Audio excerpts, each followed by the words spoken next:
lamentavelmente é o que diz a palavra, estão querendo juntar coisas terrenas e não eternas. Por isso, ela foi exortada a se vestir com as roupas brancas de santidade e da justiça, e a ungir os olhos com o colírio da verdade, a fim de curar a sua cegueira espiritual. Louvado seja teu santo nome, Senhor.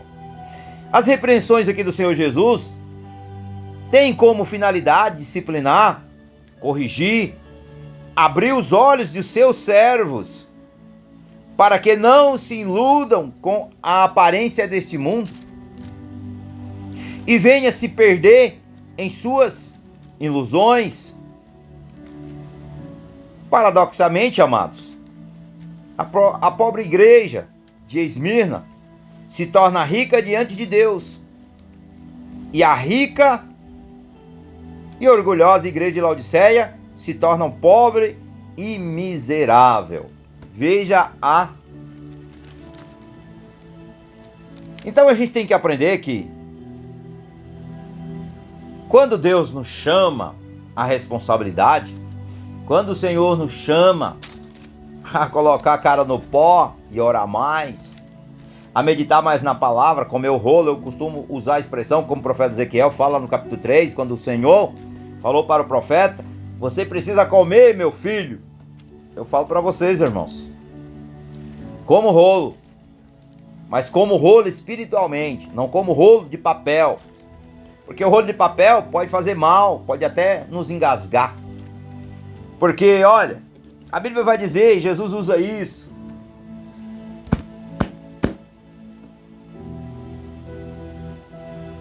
a letra mata, o espírito vivifica. Então, se nós comermos essa letra, eu vou morder. É papel.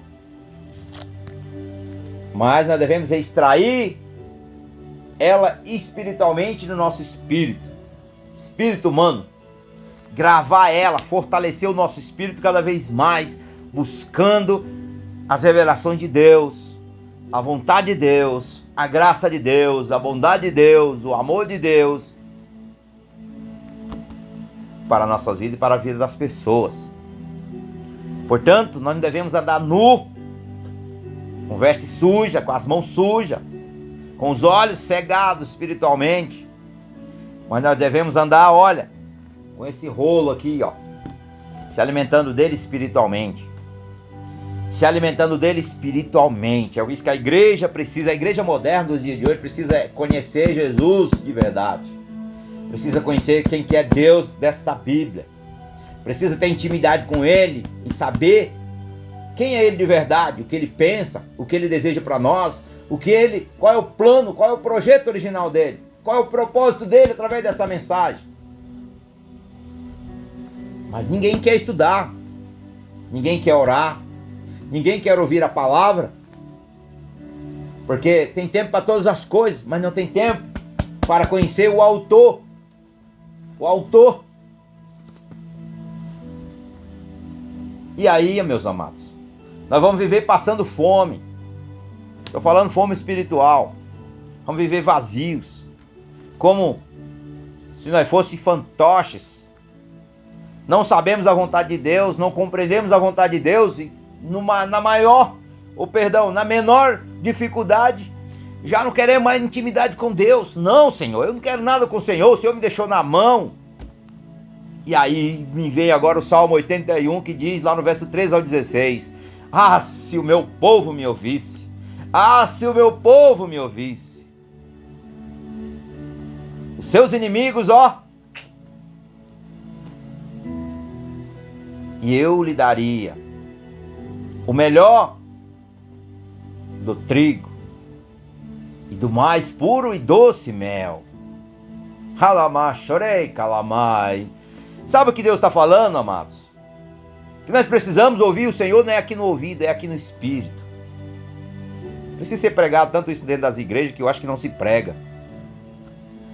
Ouça a voz de Deus. Mas como ouço a voz de Deus? Porque falta conhecimento dessa palavra, falta entendimento dessa palavra, falta sabedoria de Deus. E as pessoas estão tudo buscando sabedoria na teologia, a teologia da prosperidade. Hoje todo mundo é salvo, só precisa aceitar Jesus aí, meu filho. Pronto. Permanece no pecado para ver se você é salvo.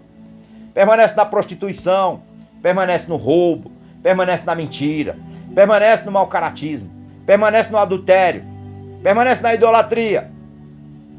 Porque lá em Apocalipse, no finalzinho vai dizer, lá não entrarão muita gente, inclusive maus obreiros. Maus obreiros. Isso que nós precisamos ouvir é o que diz a Bíblia. Vai doer? Vai doer. Mas vai nos libertar e vai nos aproximar cada vez mais de Deus. Ter cada vez mais intimidade com Ele.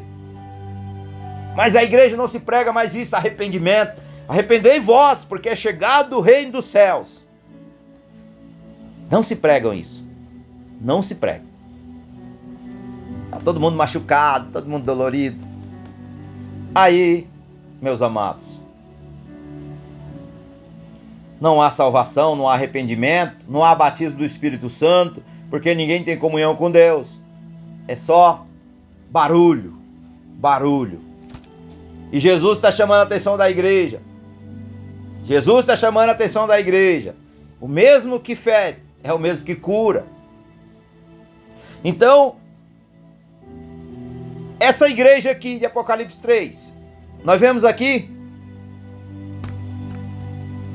que Jesus chamou a atenção para que ela precisava comprar o que, meus amados?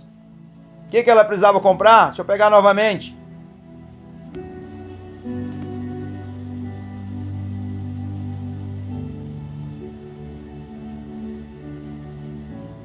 Vestir com roupas brancas, roupa de santidade. Ou seja, ter uma vida santa e agradável a Deus. Andar no caminho da justiça. A justiça de Deus, não a justiça dos homens, de Deus. E a ungir os olhos com o colírio da verdade, a fim de curar a sua cegueira espiritual. O que mais acontece nos dias de hoje é a cegueira espiritual. Só enxerga com os próprios olhos naturais. E com os olhos naturais, meu irmão, fica difícil. Precisamos enxergar, claro, para não tropeçar. Mas espiritualmente está além da capacidade humana. Isso é dom de Deus. É para que o homem não venha se vangloriar, é do próprio Deus. Ele que dá para todos aqueles que pedem. Então, meus queridos, ô Espírito Santo, vamos continuar, porque se o Senhor quer me usar, Ele me usa para falar o que Ele quer falar para as pessoas. Não é o que eu quero falar para você. O que eu quero falar para você, meu irmão, minha irmã, é que você realmente fique em paz. Fique em paz. Mas eu não posso negligenciar aquilo que Deus confiou nas minhas mãos. A sua palavra. E eu preciso pregar a verdade. Quem tem ouvido, ouça o que diz o Espírito de Deus. Porque Ele quer para a sua vida, para a minha vida, é vida eterna. Não é aqui terrena, mas é celestial. Amém, amados? Nosso quarto tópico de hoje é Deuteronômio, capítulo número 8, verso número 5. Louvado seja o nome do Eterno, bendito e adorado. Grande é o Senhor dos exércitos de anjos, soberano. Deuteronômio. Deixa eu pegar aqui. Capítulo 8, verso de número 5.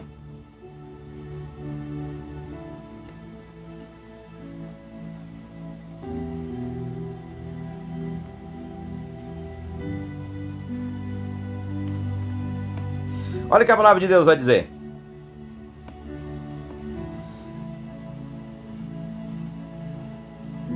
Fique sabendo que o Senhor nosso Deus os corrige, como um pai corrige o filho. Vou repetir. Fique sabendo que o Senhor nosso Deus os corrige, como um pai corrige o filho. Ou seja, o amor e disciplina são inseparáveis para Deus. O amor e disciplina são inseparáveis para Deus. Amor e disciplina. Isso significa que quem ama, corrige.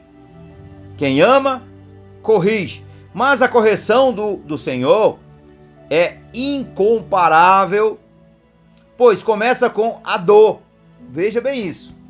Isso aqui, a igreja moderna precisa compreender os princípios de Deus, qual é a forma de Deus. E vai muitas pessoas dizer assim, queridos: você está meditando no Velho Testamento, o mesmo Deus do Velho Testamento não é da Nova Aliança? Pois se engana quem diz isso. Eu já ouvi. Isso me deixou quase que eu saio da casinha para falar para a pessoa: olha, você não conhece nada de Deus. Mas enfim, a gente não precisa entrar em certos... Paulo fala em certos debates que não vai trazer nada de bom para nós. Pelo contrário, vai nos ferir e perda de tempo. Mas olha, o mesmo Deus de Gênesis 1, Apocalipse 22, é o mesmo Senhor, é Yahvé, é o mesmo Deus. Ele é o grande eu sou, quando ele se revelou a Moisés no Êxodo lá no capítulo 3. Ele é o mesmo que se revelou ao apóstolo João em Apocalipse. No início ele era a palavra. E a palavra se fez o quê? Carne. E o verbo se fez carne. E habitou no meio de nós. O mesmo Deus de Abraão, de Isaac e de Jacó. O mesmo Deus dos profetas, dos patriarcas, dos juízes, dos pequenos e dos grandes profetas, como a Bíblia diz. E também do Novo Testamento, dos Evangelhos, das cartas de Paulo, das cartas de Lucas. Então, meus amados, o mesmo de Gênesis 1, quando Deus diz haja luz, é o mesmo que vai trazer a luz para aqueles que serão chamados e também serão escolhidos. Mas também ele trará também correção para aqueles que ele ama. Por isso, o amor e a disciplina são inseparáveis para Deus. Entenda isso, são inseparáveis. Coloque isso na sua mente, grave isso no seu coração e preste atenção. Isso significa que quem ama, corrige. Quem ama, corrige, não deixa a pessoa se perder. Você está vendo alguém que você ama, indo para o caminho errado, você vai falar: olha, não, continua que você vai dar certo aí. Eu creio que nós não faríamos isso. Nós vai falar: não, isso eu não concordo, isso está errado, veja lá, está lá o erro lá. Você vai apontar: está vendo o erro? Ali que está o perigo, é lá. E Deus, Ele não permite que o seu filho se perda quando nós ouvimos sua voz. Mas, queridos, a correção de Deus é diferente da correção humana. A disciplina de Deus é incomparável, pois começa com a dor. Isso aqui que as pessoas precisam ouvir. Começa com a dor e termina com as bênçãos. Não sei se vocês percebem que antes de nós sermos abençoados de alguma forma por Deus, muitas vezes vem muitas lutas para provar a nossa fidelidade, meus amados. Para provar a nossa fidelidade, se nós somos fiéis mesmo ao Senhor. Isso depois da dor, aí vem o amor, aí chega as bênçãos. Bênçãos. No entanto, o ser humano é livre para reagir à repreensão divina. Ele,